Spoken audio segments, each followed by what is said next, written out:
নমস্কার সকলকে। বিষয়টা নিয়ে একটু গম্ভীরভাবে ভাববেন যে হচ্ছেটা কি। যে জিনিসটা আজকাল ত্রিপুরা রাজ্যে দেখা যাচ্ছে বন্যার ঠিক পরবর্তী সময়ে, সে সংস্কৃতিটা আসলে আসলো কোথায় থেকে, কার সুরসুরিতে হচ্ছে, কি হচ্ছে। বিভিন্ন জায়গায় মন্দিরে হামলা হচ্ছে। এই সংস্কৃতিটা কিন্তু একটা নতুন করে এতদিন কিন্তু আমরা দেখতে পাইনি, বা বিক্ষিপ্ত ঘটনা কিছু পূর্বে হয়েছে, সেগুলো এত আমরা পাত্তা দিতে চাইনি, কিন্তু ইদানিং র্যান্ডমলি হচ্ছে বিভিন্ন জায়গায় হিন্দুদেরকে উস্কানি দেওয়ার জন্য। সূত্রটা কোথায় সেটা আমরা কি একটু ভেবেছি যে সূত্রপাতটা কোথায় থেকে হচ্ছে? একটু ভাবুন, ভেবে চিনতে আমাদের প্রত্যেকটা স্টেপ নিতে লাগবে। আজকে প্রতিবেশী রাষ্ট্র বাংলাদেশ, সেখানে একটা ক্ষমতার পট বদল হয়েছে, একটা বিশৃঙ্খলতার সৃষ্টি হচ্ছে। বাংলাদেশে একটা নৈরাজ্যের একটা দেশ, একটা পরিস্থিতি কায়েম হয়েছে। সেই জায়গার মধ্যে প্রাকৃতিক দুর্যোগ, সেই দুর্যোগে যেমন ক্ষতিগ্রস্ত বাংলাদেশ হয়েছে, তেমনই ক্ষতিগ্রস্ত ভারতের ত্রিপুরা রাজ্যটাও হয়েছে।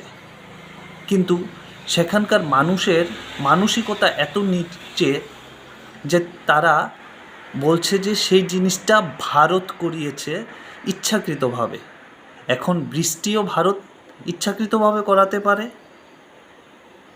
আর বাঁধ খুলে দিয়েছে, ডুবে গিয়েছে বাংলাদেশ, ভারত বাঁধ ছেড়ে দিয়েছে বাংলাদেশকে ডুবানোর জন্য।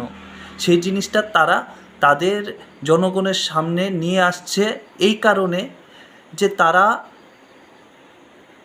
ভারতের ঘাড়ে দোষ চাপিয়ে নিজেদের ব্যর্থতা ঢাকতে চাইছে।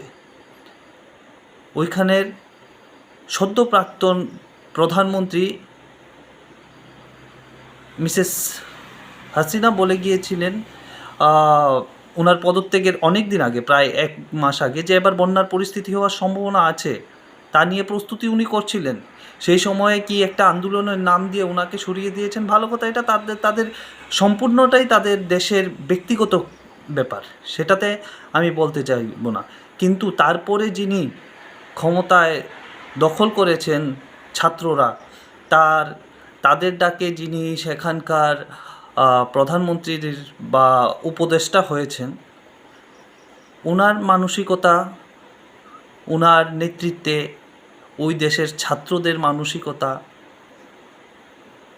এই জিনিসগুলা কি ভারতের মধ্যে বা আমাদের ত্রিপুরা রাজ্যের এই যে ছোটোখাটো বিক্ষিপ্ত ঘটনাটি, ওনারা বলেছেন না যে 7 সিস্টারকে ওনারা শান্তিতে থাকতে দেবেন না।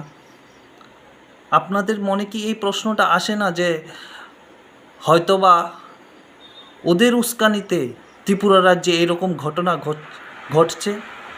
এখন প্রতিবেশী রাষ্ট্রের উস্কানিতে আমরা আমাদের সম্প্রীতি নষ্ট করব? আমরা সেই প্ররোচনায় ফাঁদে পা দেব? আমাদের দেওয়া উচিত? তাহলে কি তাদের যে উদ্দেশ্য ছিল সেই উদ্দেশ্যটাকে আমরা সফল করে দেওয়া। এখন বাংলাদেশ আমাদের নিয়ে একটা বিশৃঙ্খলতা সৃষ্টি করতে যাবে, এই প্ররোচনায় আমাদের পা দিতে লাগবে।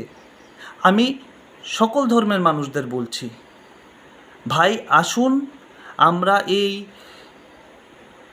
যে আমাদের বিরুদ্ধে ষড়যন্ত্র করা হচ্ছে, ষড়যন্ত্রের উচিত জবাব দেই, আর সবাই মিলে আমরা একটা সম্প্রীতির নতুন বন্ধন সৃষ্টি করি।